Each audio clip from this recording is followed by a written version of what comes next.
मौसम कोई सा भी हो, हमें घर को मेंटेन करने के लिए बहुत ज़्यादा मेहनत करनी पड़ती है, चाहे वो समर सीज़न हो या विंटर सीज़न हो। तो घर की देखभाल के लिए हमें मुख्तलिफ़ टिप्स एंड ट्रिक्स जो हैं वो आज़माने पड़ते हैं, चाहे वो हमें अच्छे लगें या ना लगें, चाहे हम काम करना चाहें या ना चाहें, लेकिन बहरहाल हमें काम करना ही होता है। अब हमने घर को जो है मेंटेन रखने के लिए मुख्तलिफ़ तरीके जो अपनाए हुए हैं, हम चाहते हैं कि काम हमारा जल्दी भी हो जाए और साफ़ सुथरा भी हो जाए, लेकिन हम शॉर्टकट इसलिए इस्तेमाल नहीं करते कि इससे शायद हमें फ़ायदा ना हो। लेकिन ये टिप्स जो मैं आपके साथ शेयर करूँगी, इससे आपको इंशाल्लाह बहुत ज़्यादा फ़ायदा होगा और आप देखेंगे कि आपके घर में काफ़ी हद तक तब्दीली भी आई है और आपके काम भी जल्दी-जल्दी निमटना शुरू हो गए हैं। तो बिना टाइम वेस्ट किए हम चलते हैं जी अपनी टिप्स की तरफ, जो कि आपकी ज़िंदगी को बहुत ज़्यादा आसान बना देंगे। सबसे पहले क्या करना है हमने कि इस तरह के जो सारे काम हैं ना, उनकी हमने एक अपने ज़हन में बना लेनी है लिस्ट कि सारे काम मैंने इस तरतीब से करने हैं। तो सुबह उठते ही हमारा सबसे पहला जो सामना है वो तो जी होता है हमारा किचन का, और इसके बाद कुकिंग स्टार्ट हो जाती है। तो कुकिंग करते हुए हम अक्सर ऐसा होता है कि हमने जो प्याज जो चाहिए होती हैं वो कभी कभार हमें एक पूरा प्याज और एक हाफ़ प्याज चाहिए, और जो हाफ़ बच जाता है वो उसको हम सेव कैसे करें, ये मुश्किल काम लगता है। तो मैंने एक ये टिप आपके साथ शेयर करनी है कि जो हाफ़ प्याज आपको इस्तेमाल नहीं करना, उसके ऊपर थोड़ा सा ऑयल लगाएं, थोड़ा सा इसको रब करके तो इसको आप किसी कंटेनर में उल्टा करके रख दें और इसको आप फ्रिज में सेव कर सकते हैं, बजाय इसके कि आप इसको ऐसा खुला बाहर किसी बास्केट में रख दें तो वो ख़राब भी हो जाएगा और स्मेल भी इसकी फैलती रहेगी। इसी तरह ये सूजी, मैदा, बेसन वगैरह जो होता है, इसको हम ऐसे ही कंटेनर्स में डाल के रख देते हैं। इनमें खुद का भी मॉइस्चराइज़र होता है और फिर मौसम की जो चेंजिंग होती है उसके भी हिसाब से ये अक्सर ख़राब हो जाते हैं, इनमें कीड़ा लग जाता है। आप इसको थोड़ा सा फ्राई करें और कंटेनर में डाल के रखें ठंडा करके, तो फिर इंशाल्लाह ये ख़राब नहीं होंगे। जी, अब यहाँ पे मैंने ले लिया है 1 गिलास पानी, सादा पानी है ये बिल्कुल। इसमें टी बैग को मैं डिप करूँगी, गीला करूँगी थोड़ा-सा और इसको थोड़ा-सा इस तरह निचोड़ लूँगी ताकि इसमें पानी ना ज़्यादा रह जाए। और अब चलते हैं जी हम अपनी टीवी स्क्रीन की तरफ। जहाँ-जहाँ आपको दाग धब्बे नज़र आ रहे हैं, वहाँ इस पे अच्छी तरह इसको रब करें और फिर किसी नीट क्लीन कपड़े से इसको साफ़ कर लें, तो आप देखेंगे कैसे आपकी टीवी स्क्रीन जो है वो लश्कारे मार रही है, चमक उठी है। अक्सर बच्चों के हाथ भी लग जाते हैं, हमारे हाथ भी लग जाते हैं, तो स्क्रीन जो है वो स्टेन्स नज़र आना शुरू हो जाते हैं, जो कि बहुत बुरे लगते हैं। अब यहाँ पर जी चूड़ियों का कमाल मैं आपके साथ शेयर करूँगी। ये मेरे पास मुख्तलिफ़ किस्म की चूड़ियाँ हैं, लेकिन मैं यहाँ पर जी मेटल की चूड़ी का इस्तेमाल कर रही हूँ। अक्सर हमारे साथ ऐसा होता है कि हमने जब कोई चीज़ नोट डाउन करनी हो तो हमें पेंसिल ही नहीं मिलती, पेन ही नहीं मिलता, तो हम ढूँढते ढूँढते रह जाते हैं और टाइम बहुत ज़्यादा वेस्ट हो जाता है। टाइम की इसमें बचत होगी और मनी सेविंग भी होगी कि आपको कोई महंगा ऑर्गेनाइज़र नहीं खरीदना पड़ेगा और चीज़ भी आपकी नज़रों के सामने रहेगी। चूड़ी में मैंने सारे पेन डाल लिए और एक हुक मैंने लगाई है किचन में, इसमें मैंने इसको हैंग कर दिया है। और ये टिप आपको कैसी लगी? जब आपको ज़रूरत पड़े पेन लें और इसका इस्तेमाल कर लें। बहुत ही अच्छी टिप है और बहुत ही काम आने वाली टिप है। और चलते हैं जी अपनी नेक्स्ट टिप की तरफ। अक्सर ऐसा होता है कि हम किचन टॉवल लेकर आते हैं तो उसको वॉश करने के बाद या आम हमारे रोज़मर्रा के इस्तेमाल में जो टॉवल्स होते हैं किचन के, उनको ऐसे ही हम ड्रॉर में रख देते हैं या किसी बास्केट में डाल के रख देते हैं, तो बहुत ज़्यादा जगह भी लेते हैं और देखने में भी खूबसूरत नहीं लगते। एक टॉवल मैंने लिया है, इसको मैं इस तरह कोना इसका मैंने फ़ोल्ड कर लिया। अब दूसरी साइड जो रह गई थी उसको मैंने सीधे हाथ से इसको फ़ोल्ड कर लिया। टॉवल को अब हम उल्टा कर देंगे और निचली साइड से हम इसको फ़ोल्ड करना शुरू करेंगे और बिल्कुल इसको लास्ट तक लेकर आएंगे। ये बहुत ही एक अच्छा सा एक रोल बन जाएगा। फिर आप इसको जहाँ मर्ज़ी रखें, दराज में इसको सेट करके रखें, किसी बास्केट में इसको सारे टॉवल्स को इसी शेप में बनाकर तो आप रख सकते हैं कि ये देखने में भी खूबसूरत लगेंगे और इनका मेस भी नहीं होगा। जी, तो कैसी लगी आपको ये टिप? इसी तरह ये मैं कॉटन के जो रफ़ कपड़े होते हैं जो कि हमारे पहनने के काबिल नहीं होते, इनका इस्तेमाल आपके साथ शेयर करूँगी। पहले शायद आपने ये कभी ना देखा हो, लेकिन मैं इस तरह इस्तेमाल करती हूँ इनको कि मैंने सारे जो कॉटन के जो पुराने कपड़े होते हैं वो मैं एक साइड पे रख लेती हूँ। ये मुझे अपने घर में भी इस्तेमाल करने होते हैं और मेरे हस्बैंड ने भी शॉप पे लेके जाने होते हैं। घर में मैं इनको क्लीनिंग के टाइम पे यूज़ करती हूँ, चाहे मैं इनको किचन में यूज़ कर लूँ, कैबिनेट्स वगैरह साफ़ करने के लिए या फर्नीचर की डेली रूटीन में जो क्लीनिंग होती है उसमें मैं इसको इस्तेमाल करती हूँ। इस तरह सारे जो इसके कफ वगैरह वो भी मैंने उतार दिए हैं, शोल्डर्स वगैरह भी इस तरह कट करके। तो बिल्कुल मैंने जो सादा कपड़ा है कॉटन का वो इस्तेमाल करना है। इसको मैं हल्का सा पानी लगाती हूँ शावर से और फिर इससे मैं फ़र्नीचर की क्लीनिंग करती हूँ। तो आप यकीन करें कि बहुत अच्छा इससे फ़र्नीचर साफ़ होता है। ये कॉटन के कपड़े ना मुसलसल यूज़ करने के बाद बहुत ज़्यादा सॉफ्ट हो चुके होते हैं, तो ये हमारे क्लीनिंग के टाइम पे बहुत अच्छा वर्क करते हैं और फ़र्नीचर जो है वो चमक उठता है। इसी तरह पॉकेट्स वगैरह भी अलग कर लूँगी और सारे पीसेस कट करके तो मैं रख लूँगी एक शॉपिंग बैग में डाल के। जब मुझे ज़रूरत पड़ेगी मैं घर में इस्तेमाल करूँगी और जब हस्बैंड को चाहिए होंगे तो वो ले जाएंगे शॉप पे। हस्बैंड में पहले मेरे ना वो लेकर आते थे इसी तरह के किचन टॉवल जो है, उससे ना क्लीनिंग अच्छी नहीं होती थी। तो फिर मुझे आइडिया ये आया कि इस तरह ये जो कॉटन के कपड़े मैं घर में इस्तेमाल करती हूँ, आप भी इसी तरह ये शॉप पे इस्तेमाल किया करें। क्योंकि आपको पता है कि शॉप्स वगैरह में वो ग्लास विंडोज़ होती हैं, तो उनको साफ़ करना एक बहुत मसला बन जाता है, एक प्रॉब्लम बन जाती है। तो अच्छी तरह चीज़ों ग्लास डोर जो है उसको साफ़ करने के लिए या विंडो को साफ़ करने के लिए कॉटन जो है, जो पुराना कॉटन जो वो बहुत अच्छा वर्क करता है। ये देखिए आप मैंने कितने कट पीस बना के रख लिए। अब ये बहुत अरसा चलेंगे, चाहे मैं घर में इस्तेमाल करूँ या शॉप पे। तो ये सॉफ्ट कॉटन क्लॉथ जो है ये बहुत अच्छी क्लीनिंग करते हैं। आप भी ये टिप आजमाइएगा और मुझे दुआ में याद रखिएगा।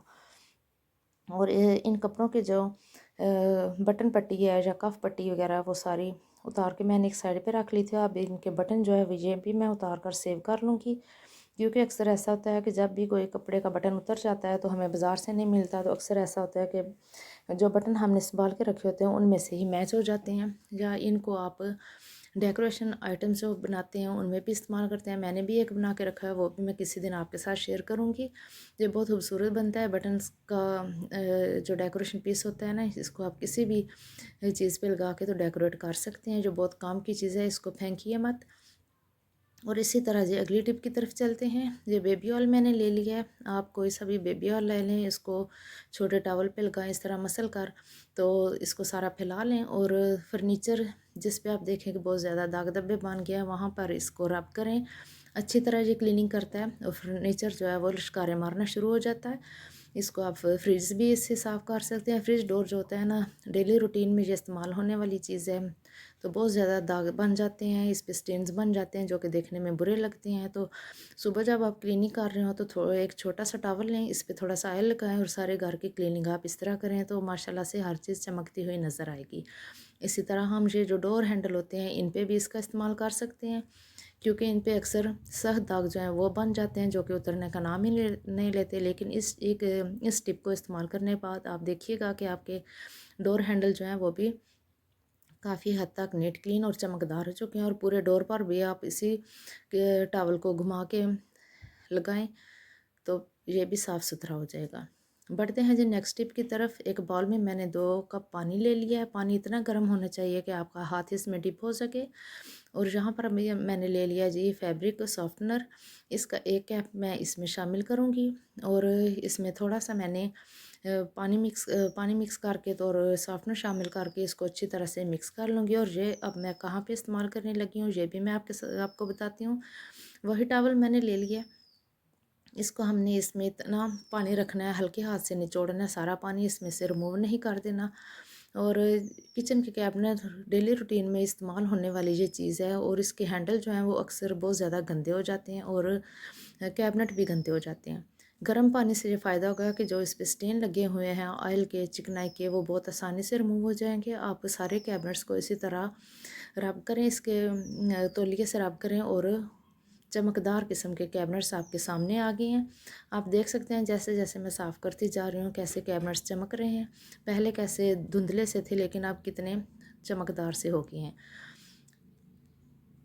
जी, तो आपको ये टिप कैसी लगी ये भी मुझे कमेंट्स बॉक्स में ज़रूर बताइएगा। बहुत ही मेहनत से वीडियो बनाते हैं तो प्लीज़ इसका कुछ आपको एहसास भी होना चाहिए और रिवार्ड भी हमें मिलना चाहिए कि आप कितनी मेहनत करते हैं हमारे लिए। कमेंट्स में ये तो ज़रूर बताया करें कि आपको वीडियो कैसी लग रही है। जी, तो अब चलते हैं हम किचन की तरफ। पैम्पर को आज मैं पकाऊंगी। आपने पहले कभी सुना कि पैम्पर को पकाया जाता है? नहीं, बिल्कुल नहीं। तो चलिए जी आज मैं ये टिप आपके साथ शेयर करती हूँ। ये उन माँओं के लिए बेहतरीन टिप है, बेस्ट टिप है कि जिनके छोटे बच्चे हैं और सर्दियाँ भी आ चुकी हैं और बच्चे जो हैं उनको हमने सर्दी से भी महफूज रखना है। तो आप इस तरह पैम्पर को तवे पे गरम करें हल्की आंच पे। तो बच्चों के सीने पे इस तरह रात को सोने से पहले इसका सेक करें ताकि वो सर्दी से महफूज रह सकें। और इसी तरह उनकी गर्दन पे भी इस तरह सेक करें ताकि उनके जो ज़ुकाम वगैरह या सर्दी वगैरह के जो असरात हैं वो ख़त्म हो सकते हैं। पानी मैंने रख लिया एक बाउल में गर्म होने के लिए। अब इसमें भी मैं आपको पैम्पर की ही एक टिप दूंगी। वो बुज़ुर्ग लोग जिनके जॉइंट में दर्द हो रहा है, सर्दी बढ़ रही है, तो जिनके जॉइंट्स में दर्द होता है उनकी बीमारी में भी इजाफा हो रहा है। इसी तरह मैं पैम्पर को अब पूरा गीला तो नहीं करूँगी क्योंकि ये ख़राब हो जाएगा और मुझे इसकी ज़रूरत नहीं है गीला करने की। मैं सिर्फ ये आपको टिप देने के लिए कर रही हूँ। गर्म पानी इसके ऊपर डालें और जहाँ जहाँ किसी भी बुज़ुर्ग बूढ़े को जॉइंट्स का दर्द है तो रात को सोने से पहले इस तरह सिकाई कर दें तो उनको इंशाल्लाह काफ़ी फ़र्क पड़ेगा। ये मेरी आजमाई हुई टिप है। और इसी तरह जी ये तवा साफ़ करने की एक टिप आपके साथ शेयर करती हूँ। तवा है मैं रोज़ डेली रूटीन में साफ़ करती हूँ। मुझे तवे की जो बैक साइड है ना उस पे जब ऑयल जम जाता है ना वो मुझे बिल्कुल अच्छा नहीं लगता क्योंकि इससे किचन में बहुत ज़्यादा धुआं और चिकनाई फैल जाती है। अगर मैं इसको डेली साफ़ ना करूँ तो ये बहुत ज़्यादा गंदा भी हो जाता है और ऑयल भी सारी चीज़ों पे जमना शुरू हो जाता है। मैंने यहाँ पे बेकिंग सोडा इस पे फैला लिया और थोड़ा सा काला ऑयल जो होता है बर्तन मांजने वाला वो डाल के तो इसको स्टील का जो स्क्रबर होता है इससे रगड़ कर अच्छी तरह से साफ़ कर लूँगी। 2-3 दिन हो गया मैंने इसको ज़रा डीपली साफ़ नहीं किया इसलिए आपको जो ज़्यादा गंदा नज़र आ रहा है। मेरी तबीयत कुछ अपसेट सी थी तो काम नहीं ज़्यादा करने हो रहा था तो आज मैंने सोचा कि चलो तवे को थोड़ा सा अच्छी तरह से रगड़ के साफ़ कर लूँ। और ये बेकिंग सोडा जो है वो कमाल का क्लीनर है।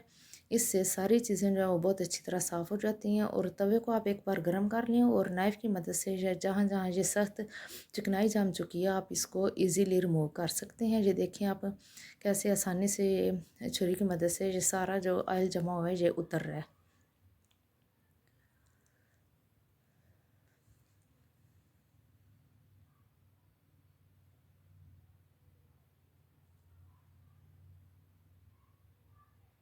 ये देखें जी बिल्कुल नीट क्लीन हो गया। फ्रंट साइड पे मैं ज़्यादा इसको रब नहीं करूँगी स्टील स्क्रबर जो है क्योंकि ये नॉन स्टिक है तो ये ख़राब हो जाएगा। इसी तरह जी हम चीज़ें साफ़ तो कर लेते हैं लेकिन जिस चीज़ से हम चीज़ को साफ़ करते हैं वो हम अक्सर साफ़ करना भूल जाते हैं। ये किचन में छोटा वाइपर इस्तेमाल होता है शेल्फ़ के ऊपर तो इसको हम डेली रूटीन में इस्तेमाल करते हैं लेकिन इसको खुद को साफ़ करना हम अक्सर भूल जाते हैं। इसलिए इसको भी साफ़ सुथरा रखें ताकि ये भी किचन की एक आइटम है तो देखने में भी अच्छी लगे और साफ़ सुथरी भी रहे। ये देख सकते हैं आपके कितना नीट क्लीन हो चुका है। और इसी तरह ये स्टेपलर जो होता है हमारे किचन में भी इस्तेमाल होता है और घर के दूसरे अक्सर चीज़ों में इस्तेमाल होता है तो इसको भी साफ़ करने की एक टिप आपके साथ शेयर करती हूँ। इस तरह आप एक पेपर टॉवल लें उसको थोड़ा सा गीला करें और इसके ऊपर रब करें तो ये बिल्कुल नीट क्लीन हो जाएगा, बिल्कुल न्यू जैसा हो जाएगा। इसके ऊपर भी अक्सर हमारे हाथों के ही दाग लग जाते हैं जो कि बहुत ज़्यादा बुरे लगते हैं। और आप देखें जो कैसे चमक उठा है, कितनी शाइनिंग आ गई है इसमें।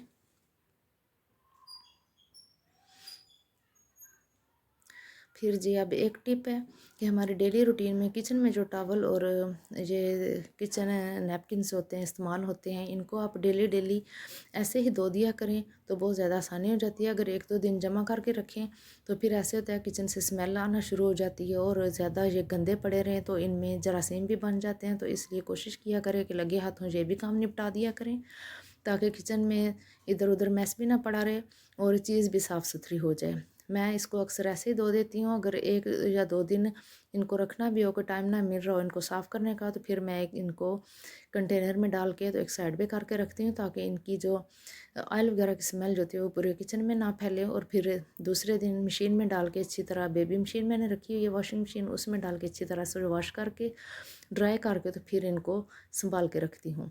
इसी तरह सिंक को बार बार अच्छी तरह से खुश किया करें ताकि पानी नीचे कैबिनेट्स में ना जाए और हमारे कैबिनेट्स जो हैं वो काफ़ी अरसा तक चल सकें। और इस फाइबर को वॉश करके दोबारा से मैं हैंग कर दूँगी ताकि ये भी ड्राई हो जाए। अब इस तरह ये देखें सर्दियाँ आ चुकी हैं और गैस की भी प्रॉब्लम है, हर ही जगह गैस की प्रॉब्लम बनी हुई है और इतने ऑयली बर्तन जो होते हैं, मलाई वाले, घी वाले, इनको मांजना एक अज़ाब काम लगता है। तो इसकी बेहतरीन टिप ये है कि आप सॉक्स का एक पेयर ले लें। अगर आपके पास सेपरेट सॉक्स हैं तो आप वो भी यूज़ कर सकते हैं। अक्सर ऐसा होता है कि एक पार्ट जो होता है फिर सॉक्स पेयर का वो गुम हो जाता है, तो दूसरी ऐसी इधर उधर बिखरी रहती हैं। आप नए सॉक्स भी इस्तेमाल कर सकते हैं। मैंने ये सॉक्स ले लिए हैं और एक ये मैंने पॉलीथीन बैग ले लिए हैं, ये हाथों पे चढ़ा के दोनों चीज़ें। तो अब मैं जितने मर्ज़ी ठंडा पानी हो मैं इससे बर्तन वॉश करूँगी, ना ही मेरे हाथ ख़राब होंगे और ना ही पानी ठंडा लगेगा।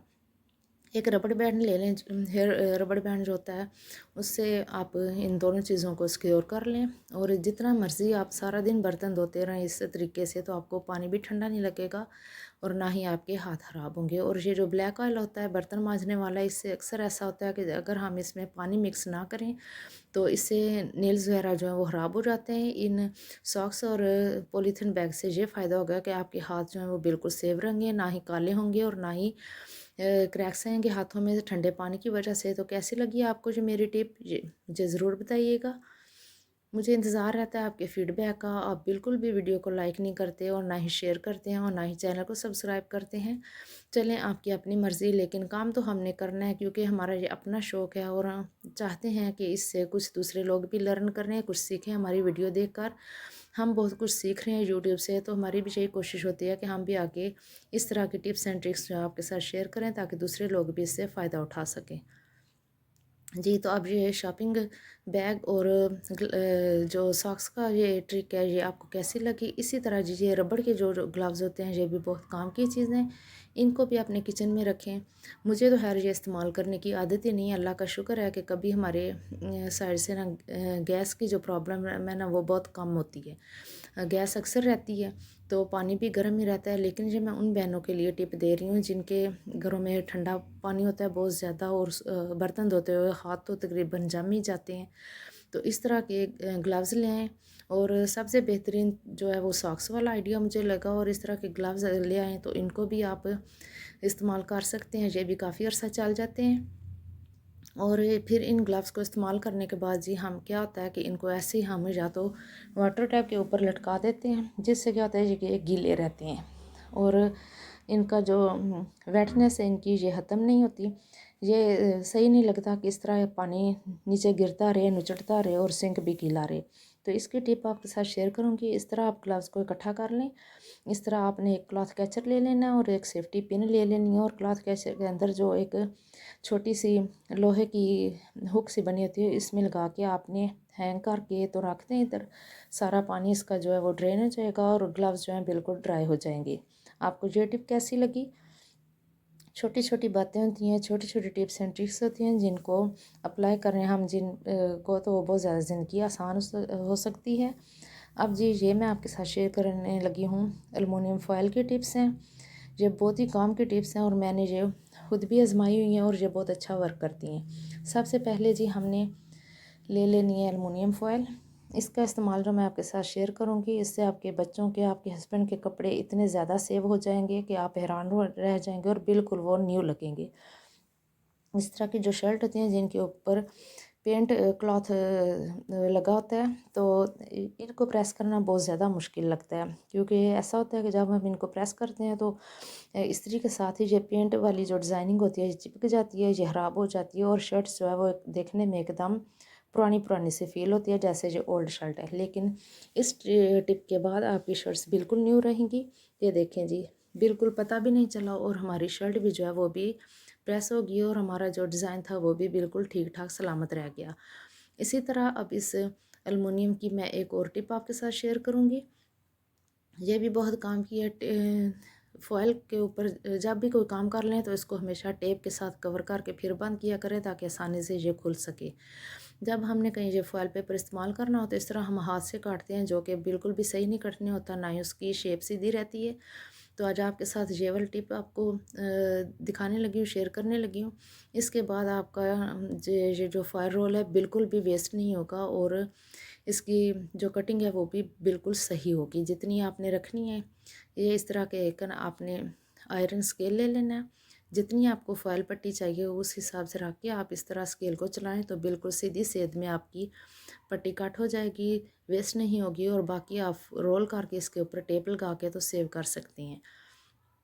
अब इसी फॉयल पेपर का इस्तेमाल मैं आपको अपने ब्लेंडर जग जो होते हैं इनके ब्लेड्स वगैरह जो होते हैं वो रफ़ हो जाते हैं, वर्क करना छोड़ देते हैं क्योंकि ये बहुत शार्प नहीं रहते, इनकी शार्पनेस ख़त्म हो जाती है। तो इसी तरह ये फॉयल पेपर मैंने ले लिया है, इसको मैं छोटे छोटे पीसेज में कट कर लेके तो बॉल्स बना लूँगी इसको, और इसको मैं जग में डालती जाऊँगी। और इसका कमाल देखें कि आप को ना ही ब्लेंडर जग बाज़ार में भेजना पड़ेगा इसके ब्लेड्स वगैरह तेज़ करवाने के लिए, और ना ही दिन ज़ाया होंगे कि आपने बेच तो दिया। अब दुकानदार जो हैं वो अपनी मर्ज़ी से काम करके देते हैं।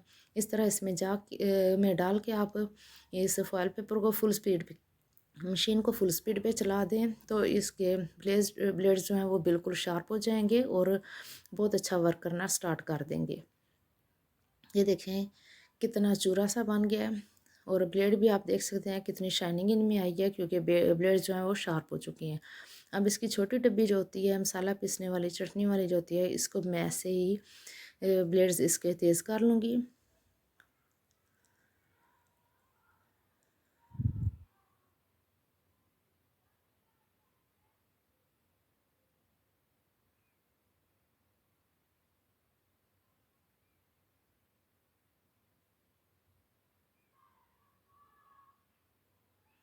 ये जो ब्लैक ब्लैक हो गया इसको मैं वॉश करूँगी तो ये बिल्कुल साफ़ हो जाएगा, लेकिन ब्लेड्स इसके काफ़ी शार्प हो चुकी हैं। इसी तरह जी बढ़ते हैं जी हम नेक्स्ट टिप की तरफ। ये एलोवेरा हमने जो अक्सर घरों में लगाई होती है, इसको जब हमने इस्तेमाल करना हो तो उसी टाइम तो ठीक है, लेकिन इसको हम अगर ऐसे ही खुला फ्रिज में रख दें तो इस तरह ये किनारे जो हैं इसके ड्राई हो जाएंगे और हमें हर दफ़ा ये काटना पड़ेगा, और इससे क्या होगा कि हर दफ़ा एलोवेरा बहुत ज़्यादा वेस्ट हो जाता है। तो अब इसी फॉयल पेपर को मैं यहाँ से दोनों साइडों से इसको कट कर लूँगी, एलोवेरा के जो ड्राई पीस हो चुके हैं इसके एजेस जो हैं, और इसके ऊपर मैं इस तरह ये अच्छी तरह से फ़ोल्ड करके इसके ऊपर लपेट के तो रख दूँगी। तो फ्रिज में रखूँगी इसको, सर्दी तो है लेकिन फिर भी मैं इसको एहतियातन फ्रिज में रखूँगी। इससे क्या होगा कि इसके एजेस जो हैं वो ड्राई नहीं होंगे और ना ही हमें हर दफ़ा काट कर ये ज़ाया करने पड़ेंगे। कैसी लगी आपको ये टिप? इसी तरह बहुत सारी और भी टिप्स देखने को आपको मिलेंगी, लेकिन शर्त ये है कि आपने लाइक भी करना है वीडियो को और शेयर भी करना है। ये जी मेरा छोटी डब्बी जो होती है मसाले वाली वो टूट चुकी थी, तो इसको मैंने बाज़ार भेजने के बजाय खुद ही इसका तरीका ये जुगाड़ लगा लिया कि चलो जिसको एल्फी के साथ थोड़ा सा जोड़ लेते हैं तो काम चल जाएगा। क्योंकि अगर मैंने इसको बाज़ार भेज दिया तो दुकानदार ने बहुत ज़्यादा दिन लगा देने और मुझे तो रोज़ इसकी ज़रूरत होती है। इस तरह एल्फी लगा के थोड़ी देर इसको दबा के रखें तो एकदम ये परफेक्ट तरीके से जुड़ जाएगी और स्ट्रॉन्ग भी हो जाएगी। इस तरह जो फालतू एल्फी है इसको हम रब करके तो साफ़ कर लेंगे। ये टिप आपको कैसी लगी? छोटे छोटे काम तो इस तरह करने ही पड़ते हैं घर में। इसी तरह जी ये जो डब्बियाँ होती हैं इनको मुसलसल इस्तेमाल करने के बाद इनमें ये जो डिज़ाइन साइडों पे बना होता है इनमें गंद फंस जाता है, हाथ आयली लगते हैं। तो इसकी टिप मैं आपके साथ शेयर कर रही हूँ कि थोड़ा सा मैंने लेमन मैक्स लिक्विड जो है वो प्लेट में ले लिया है, और एक पुराना ब्रश लेकर इसको मैं अच्छी तरह से रब करूँगी तो सारा मैल कुचैल जो है वो साफ़ हो जाएगा और एकदम से हमारा जो